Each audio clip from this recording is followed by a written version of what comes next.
Bienvenue, merci d'être avec nous pour cette nouvelle formule de Reporter le Doc, le magazine de reportage long format de France 24.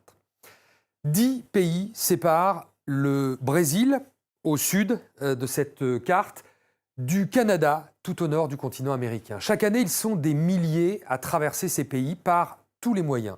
Ils viennent de Cuba, du Venezuela ou d'Haïti, mais aussi, plus récemment, d'Afrique ou d'Asie. Et chaque année, cette route tue. Souvent dans l'indifférence générale, mais parfois aussi avec la complicité des autorités. Nous avons emprunté cette route aux nombreux visages. Nous avons suivi Rosette, Godet et leur fille dans leur nouveau départ. Pendant 5 mois, nous avons remonté jusqu'au Canada, ce que beaucoup appellent la route de la mort, un reportage de François Riouet avec les équipes de France 24, Radio-Canada et la RCN de Colombie.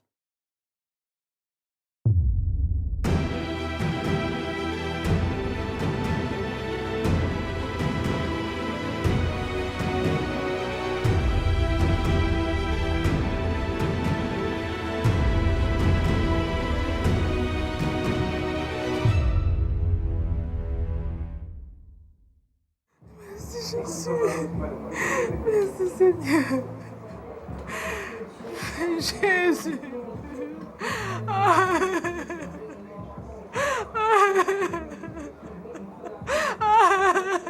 Dernière prière avant le départ. Rosette, 42 ans, a fui la République démocratique du Congo. Merci Seigneur. Merci Jésus. Demain, dans le plus grand secret, elle prendra la route avec son compagnon et ses filles, Maria, 5 ans, et Pauline, 13 ans.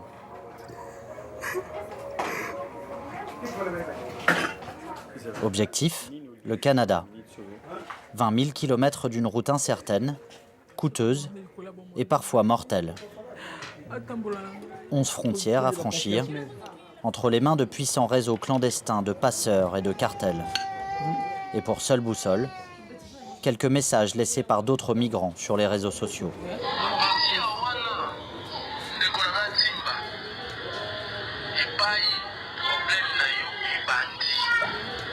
Il a dit ceci.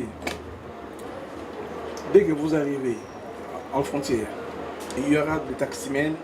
Ce taximens-là, les taximens à la frontière jusqu'au Pérou, on paye 100 réals. Il faut faire attention, ces taximens sont des traîtres. Son mari, Godet, ne montrera pas son visage. Il nous dit être menacé de mort pour s'être opposé au régime de Joseph Kabila. C'est comme ça. Il y a tout le chemin. Il y a les suies, il y a les draps, il y a ce que je vais me taper pendant la nuit. Exceptionnellement, sous des noms d'emprunt, ils ont accepté qu'on les suive. Pendant 5 mois, nous remonterons jusqu'au Canada, la nouvelle route de l'exil des migrants clandestins.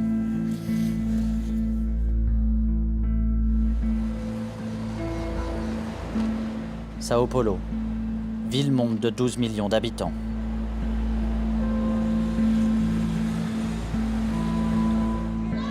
Depuis ces quartiers populaires commence une nouvelle route de l'immigration pour des milliers d'hommes et de femmes. Souvent sans papier, près de 7000 trouvent refuge chaque année chez le père Paolo. Suite au séisme de 2010, plus de 30 000 Haïtiens sont arrivés au Brésil. Mais depuis quelques mois, les demandeurs d'asile viennent de beaucoup plus loin. 76% viennent du continent africain. La plus grande partie vient d'Angola, mais il y en a aussi qui viennent de République démocratique du Congo, du Nigeria, du Sénégal, de la Guinée-Bissau, de la Guinée-Conakry, du Sierra Leone et enfin une dernière partie d'Amérique latine. Souvent grâce à un visa touristique, ceux qui ont tourné le dos à la Méditerranée et à l'Europe trouvent au Brésil une terre d'accueil ou de transit quand l'objectif est d'atteindre les États-Unis et le Canada. Ce sont deux Marocains. Quand les conditions de vie n'offrent pas l'opportunité d'avoir une vie digne, l'homme cherche des alternatives jusqu'à risquer sa vie, qu'il y ait Trump ou pas Trump, avec mur ou sans mur. Ça va, t'as froid? T'as encore froid? Tu veux une veste? Je vais voir si j'ai ça.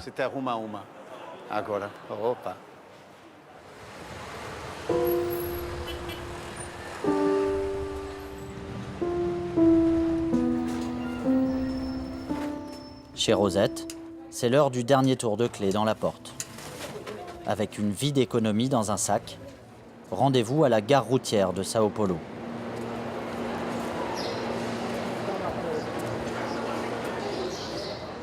Rosette et Godet ne voyagent pas seuls. Ils retrouvent 2 autres familles, congolaises elles aussi. Sur la route, ils espèrent que leur nombre fera leur force. Tous veulent demander l'asile en Amérique du Nord. Peu d'entre eux atteindront leur objectif. Pour rejoindre le Pérou, il faut d'abord traverser 5 régions du Brésil. 4 jours de bus, 1000 km par jour.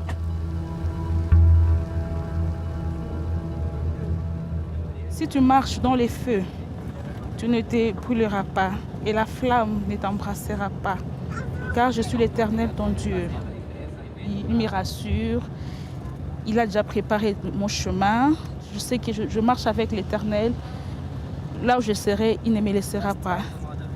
Il est toujours avec moi.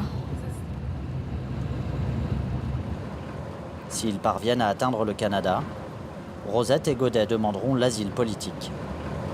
Moi, je ne souhaite pas vivre hors de mon pays. Je ne souhaite pas.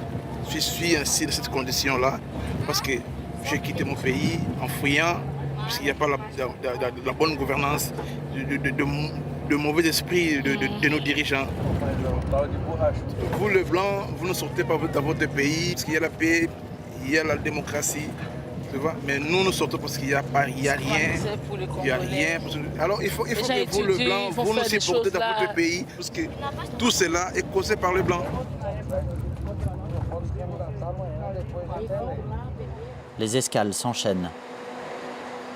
Quand il y en a, les hommes du groupe se connectent au réseau Wi-Fi pour trouver quelques repères en ces terres inconnues.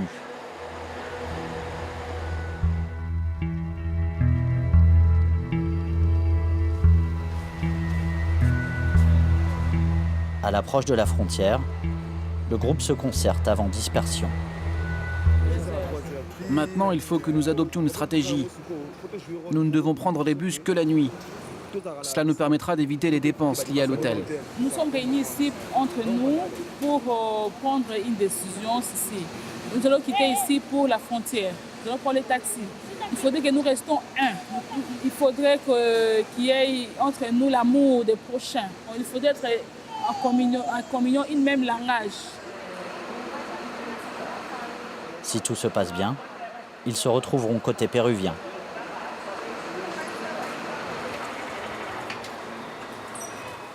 Il faut partir en taxi jusqu'à Assis-Brasil. Ici passent la plupart des migrants sans papier vers le Pérou.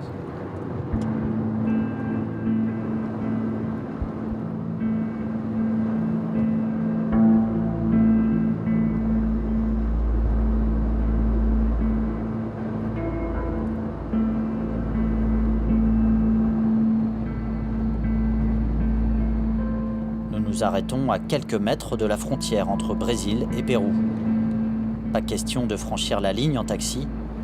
Godet a négocié avec un passeur pour éviter tout contrôle d'identité. Nous avons battu jusqu'à 50, nous avons négocié avec jusqu'à $50 à chacun. Oui. Bon, c'est normal parce Oui. qu'il doit se payer aussi les policiers pendant en cours de route. Il faut qu'il reste avec quelque chose. Si on attrape, nous sommes refoulés. À partir d'ici, Rosette, Godet et leurs enfants entrent dans la clandestinité. La camionnette des passeurs s'éloigne et franchit le poste frontière, sans aucun contrôle.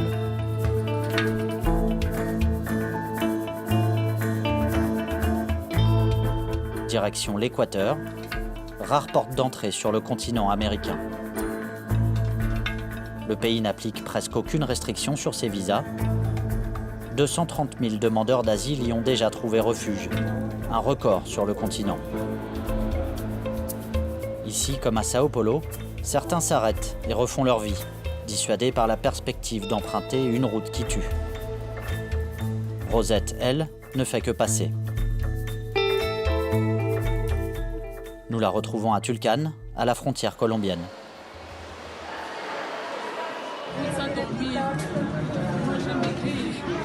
L'important, c'est que nous avançons, nous atteignons notre objectif, c'est ça.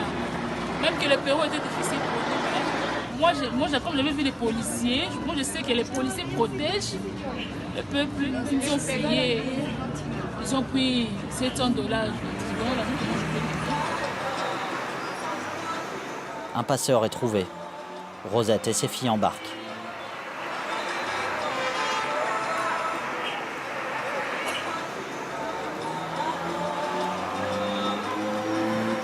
Ici, l'immigration colombienne opère des contrôles d'identité aléatoires. En cas d'arrestation, les clandestins sont renvoyés en Équateur. Rumichaca est l'un des postes frontières les plus fréquentés du pays. À la nuit tombée, Rosette et son groupe s'en remettent aux passeurs pour se fondre dans les trafics. Ils ne savent pas si ces trafiquants sont de bonne foi. Il faut être honnête dans ce que l'on fait, mais certains trafiquants ne le sont pas. Du coup, c'est comme signer son arrêt de mort. Les trafiquants veulent les y amener de façon clandestine. Ils veulent les voler, les agresser, profiter d'eux, violer les femmes.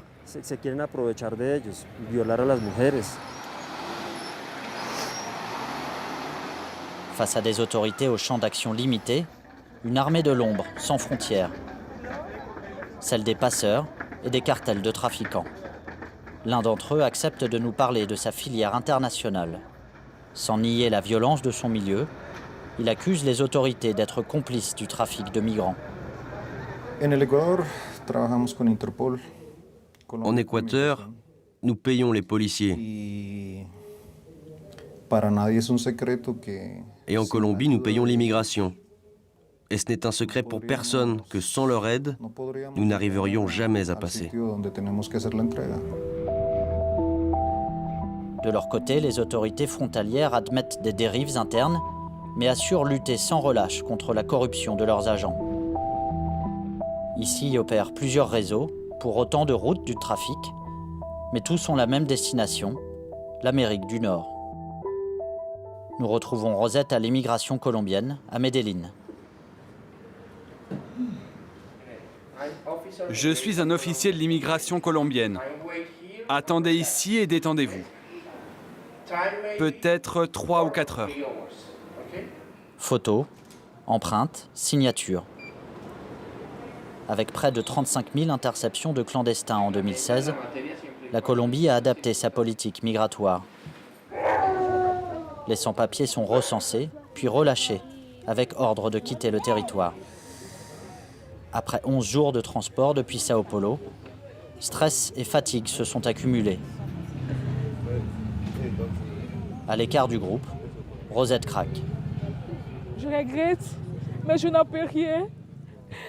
C'est pas facile, mais je n'ai pas de choix. Il faut rentrer. C'est difficile, tu connais.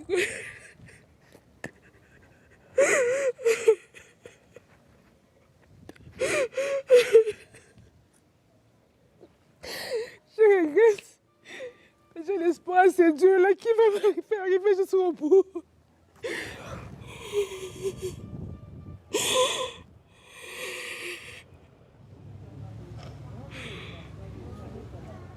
Relâchés quelques heures plus tard, Rosette et son groupe sont libres de poursuivre leur chemin.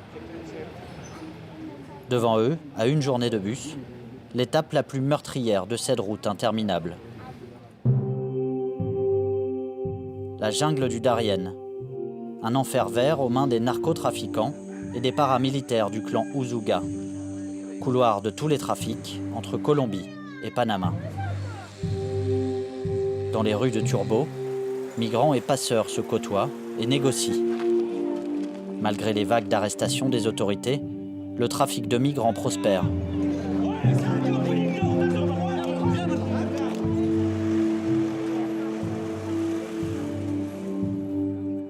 D'ici, il faut ensuite traverser le golfe d'Urabá pour atteindre Capurganá.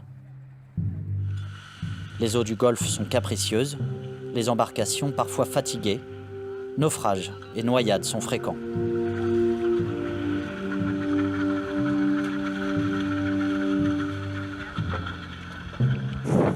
Tranquilo, amigo, Armada Nacional. Batallón de Infantería de Marina número 16. Mantenga la calma. Sur terre comme sur mer, les opérations de contrôle et d'arrestation se poursuivent pour démanteler les réseaux de passeurs. Mais peu importe les obstacles quand on fuit une mort certaine. Moi aussi, je suis somalien.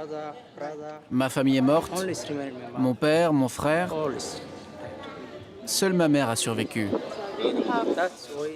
Tous les autres sont morts. Je suis parti pour trouver une autre vie et pour trouver la paix.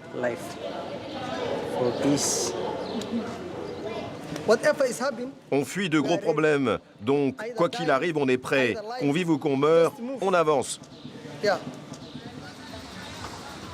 Capurganá, dernière étape avant la jungle. Dans ces hôtels colorés, deux mondes se croisent. Touristes et migrants, étrangers en vacances, étrangers en exode. Après une panne en pleine mer, Rosette et son groupe viennent de débarquer.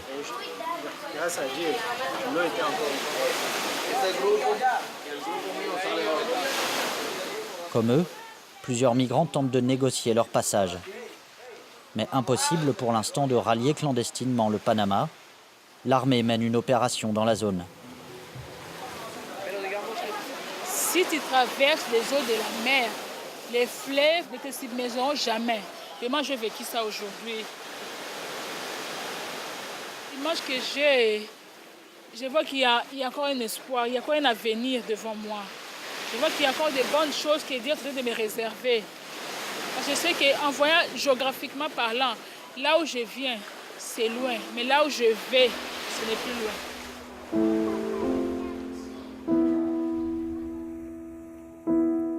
Rosette et son groupe décident de revenir sur leurs pas. Ils tenteront à nouveau leur chance dans quelques semaines, après la fin des opérations militaires anti-cartel. Notre équipe, elle, poursuit le tournage. Pour emprunter le même chemin que les migrants, nous sommes contraints de payer un passeur.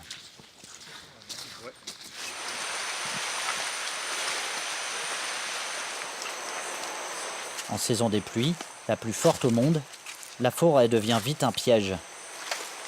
Les autochtones disent alors « la selve a comé, la jungle mange ».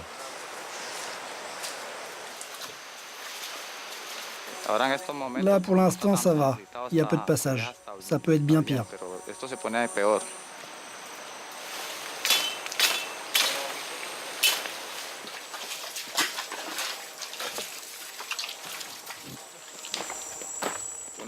Une veste. Et tiens. Regarde. Un scorpion. Regarde ça. Ici, il y a des gens qui arrivent un peu fatigués après la petite montée. On en croise qui sont assis là. Certains passeurs les pressent d'avancer. Il y en a qui restent derrière. Et les passeurs qui arrivent ensuite les ramassent. Il y a des irresponsables. Ceux qui souffrent, il faut les ménager, ralentir le rythme. Toutes les 10 minutes, s'arrêter un peu avec eux. Parce que si on ne le fait pas, il y en a qui meurent. Les forts les tuent. On arrive là-haut, là. Chaque passeur est responsable de son territoire. Ici, le trafic de migrants est un business. Il faut l'entretenir et faire sa publicité. Nous avons pu récupérer des images rares, prises par les passeurs eux-mêmes. Les amis, c'est moi. On finit de grimper la colline de la mort. On marche vers le Panama. Les copains, on arrive sur la colline de la mort. Fédé, Yasmani, le gros et les autres. Suivez ce gars. C'est un bon, c'est le passeur qu'il vous faut. Exigence de leur chef, les trafiquants gardent une preuve de vie des migrants qu'ils transfèrent au réseau suivant. Sur ces images, les marcheurs sont bangladeshis, népalais et chinois. Ils ont déjà parcouru la moitié du globe pour arriver là. Maladies, noyades, agressions armées. Ceux qui meurent en route sont abandonnés sur place. Il n'existe aucune donnée officielle sur le nombre de victimes chaque année. Leurs histoires se perdent dans ces coulées de boue et de pluie. Sur notre chemin, voici malheureusement le cadavre d'un migrant qui a péri en route pour le rêve américain.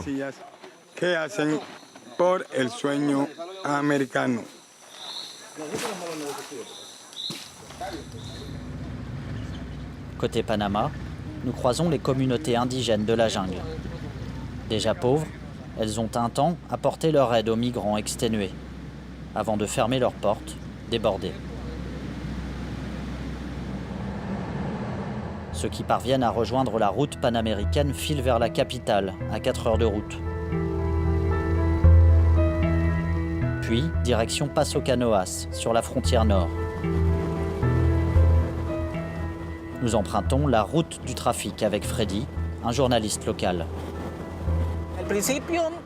Au début, ça a commencé avec des groupes de 10, 15, 20 personnes. Mais depuis un an, novembre et décembre, à la frontière entre le Costa Rica et le Panama, c'est devenu complètement fou parce qu'il y avait entre 5 et 8 000 étrangers.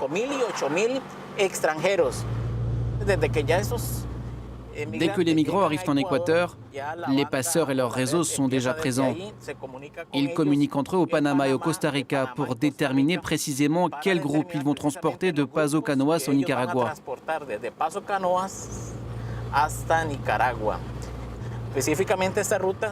Ces routes servent au transport de marchandises illégales, au trafic de personnes et surtout au trafic de drogue. D'ici, il faudra débourser entre 350 et 500 € par personne pour passer au Costa Rica. Nous rejoignons le camp de transit de Peñas Blancas sur la frontière nicaraguayenne.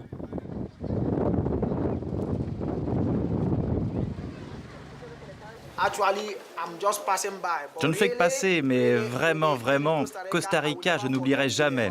Merci Costa Rica, je t'aime. Ici, personne ne s'attendait à vivre un enfer dans la jungle du Darien. 15 jours dans les forêts, il y a les gens morts. Il y a les autres familles qui viennent, tu vois papa mort, on a resté avec les mamans, avec les enfants. Moi j'ai vu une autre fille, un fille de 35 ans mort devant moi, nous étions ensemble. Les gens morts. Maintenant si tu me vois comme ça, c'est grâce à Dieu. C'est grâce à Dieu. Si vous m'entendez, ne pensez pas à prendre cette route, parce qu'elle est mauvaise, très dangereuse. Pas de place où dormir dans la forêt, des serpents, des pythons, l'eau, les scorpions. Je ne conseillerais pas même à mon ennemi d'aller dans cette forêt.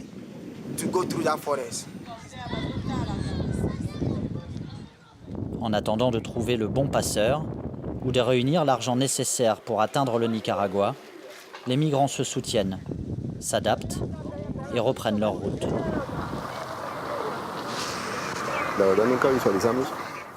Vraiment, personne n'a vu venir l'arrivée massive de ces gens qui viennent d'Afrique, d'Asie du Sud, de pays comme le Népal, le Bangladesh, le Sri Lanka, du Burkina Faso. Les sommes d'argent qu'ils dépensent pour traverser l'océan, sans parler des routes qu'ils doivent prendre pour échapper au contrôle, ils arrivent en très mauvaise santé. On ne sait pas si 100% atteignent leur but. On pense que beaucoup n'arrivent jamais.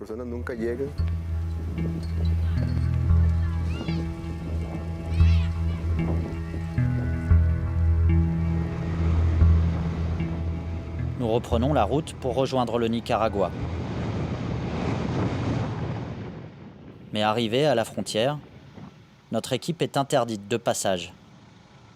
Les autorités veulent éviter toute question liée au trafic de migrants.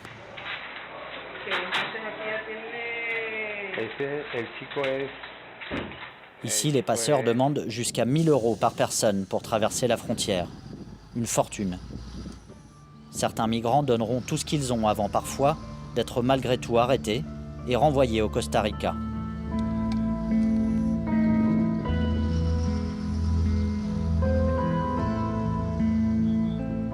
Nous suspendons notre tournage.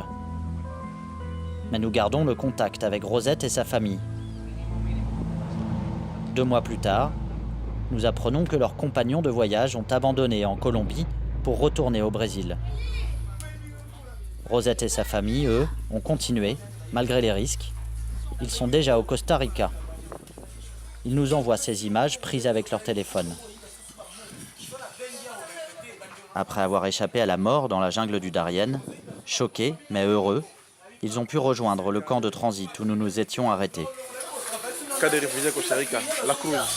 C'est la Cruz. Mais l'étape est brève. En 6 jours, Rosette et sa famille traversent 4 frontières.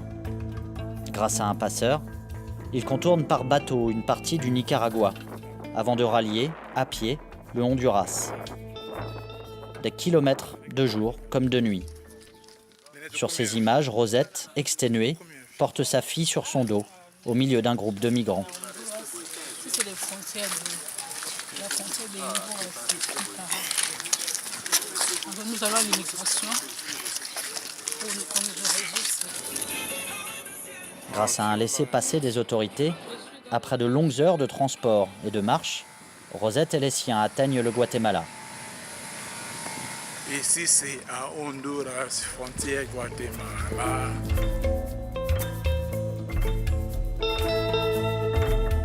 Pour passer au Mexique, il faut ensuite éviter la noyade sur les eaux du Rio Suchiate et ses embarcations clandestines faites de chambres à air de camions et de palettes de bois. Papa, retiens ce côté pour pas que ça tombe dans l'eau.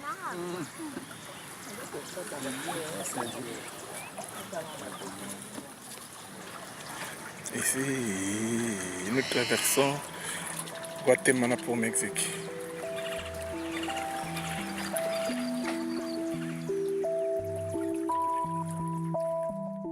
Nous parvenons à les contacter, puis à les rejoindre à Tijuana, à la frontière avec les États-Unis.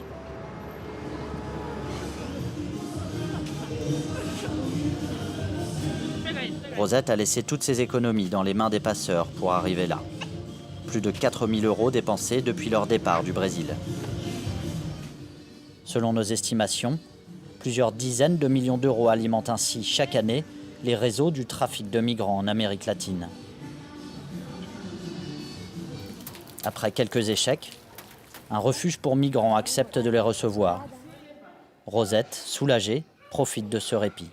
Donc vraiment, c'était un voyage vraiment risquant, très risquant. Mais Dieu nous a aidés, on n'a rien vu. Mais vraiment, c'est risquant.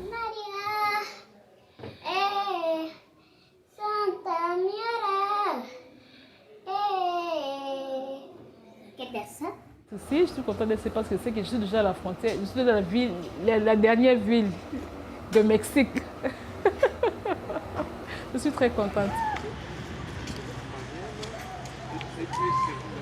La prochaine étape, après nous, les États-Unis et après les États-Unis, on prend le Canada. Les rêves est encore au Canada. Parce que moi, mon souhait, c'est que j'aime beaucoup vivre là-bas au Canada parce que je sais que là, c'est la partie qui parle le français. Je vais m'adapter facilement.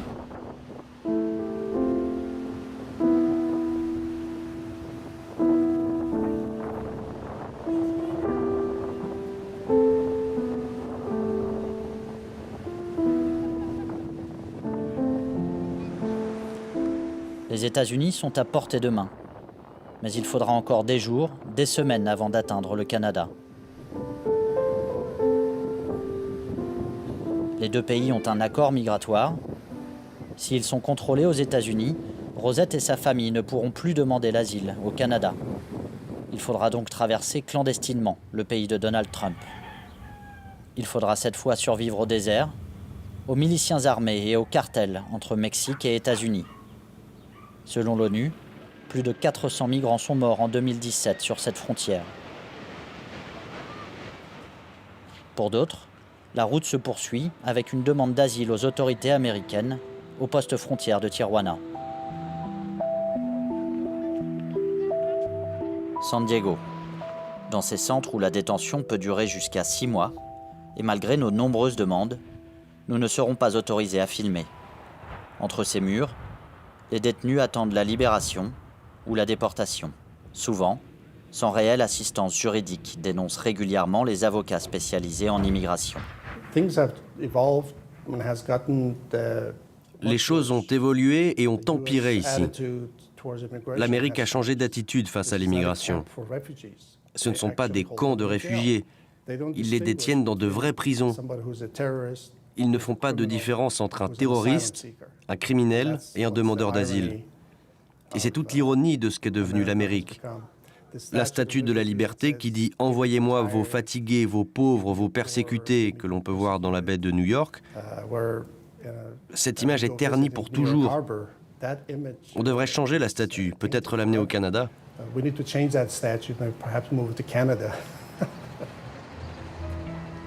Le poème gravé au pied de la statue de la liberté est toujours dans la baie d'Hudson. Mais il résonne surtout désormais dans les messages du Premier ministre canadien, comme dans ce tweet posté peu après l'arrivée de Donald Trump à la Maison-Blanche. De son côté, Donald Trump a déclaré la guerre aux 11 millions de clandestins des États-Unis. Son administration s'est rapidement exécutée. En un an, les rafles et les arrestations des services de l'immigration ont presque doublé. C'est ton camion? Oui, monsieur. Oui? On peut vérifier? Tu portes une arme? Non. Jamais? Non. Jamais porté d'arme? Non. Maintenant, on vous emmène à l'immigration à Dallas. Terrorisés, beaucoup pensent trouver refuge au Canada. Ils rejoignent New York, où transite la majorité des migrants qui visent la frontière canadienne. Beaucoup montent dans ces bus en direction de Plattsburgh, au nord de l'État de New York.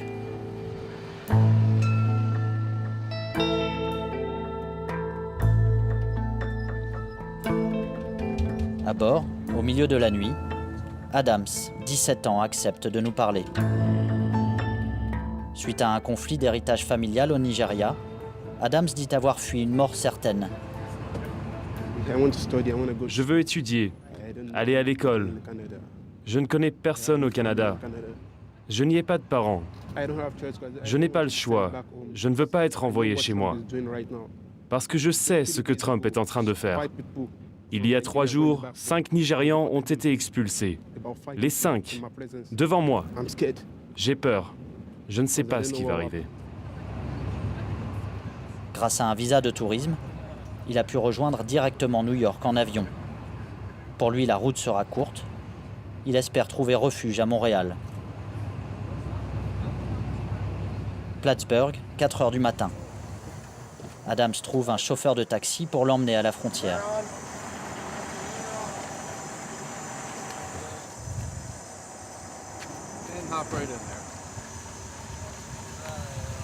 Nous continuons de filmer en caméra discrète. Pour ce chauffeur de taxi, la navette entre Plattsburgh et la frontière canadienne fait désormais partie du quotidien. Il en arrive tout le temps, mais beaucoup plus maintenant qu'avant. Je ne les amène pas derrière la frontière. Moi, je suis juste un taxi. Ils me demandent de les amener et je les y amène. Et c'est ce que la police nous dit de faire. Ils ne sont pas méchants. J'imagine que c'est le président qui veut les voir quitter le pays. Je ne sais pas. Je ne cherche pas. Je suis juste désolé pour eux.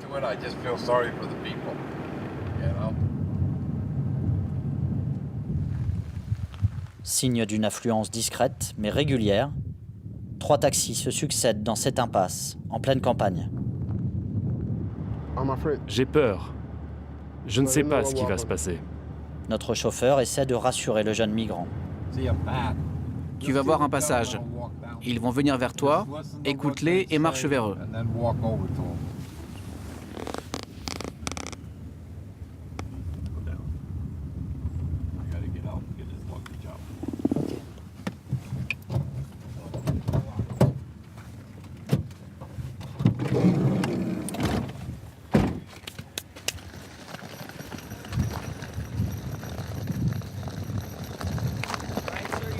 Est-ce que vous parlez anglais, monsieur? Oui. Ok, ne traversez pas ici. Si vous traversez, on vous arrête, ok? Arrêtez-vous là. On est la police, pas la douane. Si vous traversez ici, on vous arrête. Vous comprenez? Oui. Si vous voulez entrer légalement au Canada, vous devez aller à l'est, à un poste frontière. Si vous traversez ici, vous serez en état d'arrestation. C'est la police, vous voyez? Oui. C'est votre choix. Si vous passez, on vous arrête, ok? Être arrêté, c'est aussi pénétrer sur le territoire canadien. Dans quelques heures, Adams sera transféré à Montréal. La procédure d'asile durera des mois. En cas de refus, les migrants sont expulsés par avion vers leur pays d'origine.